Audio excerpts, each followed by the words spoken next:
النهاردة 6 رمضان والحلقة السادسة من سلسلة رمضان في عالم التعليم.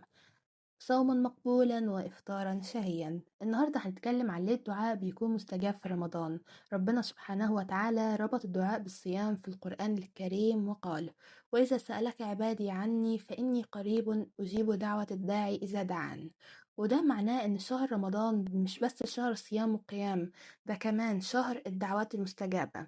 أبواب السماء بتكون مفتوحة من أول ليلة في رمضان، والرحمة بتنزل والملائكة بتستغفر للصائمين.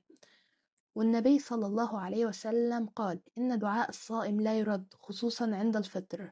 يعني وانت صايم طول اليوم دعواتك بتطلع من قلب صادق، ومع لحظة الإفطار بيكون الدعاء أقرب للاستجابة. رمضان فرصة إن احنا نرفع إيدينا لربنا ونطلب كل اللي نفسنا فيه حتى ولو كان مستحيل.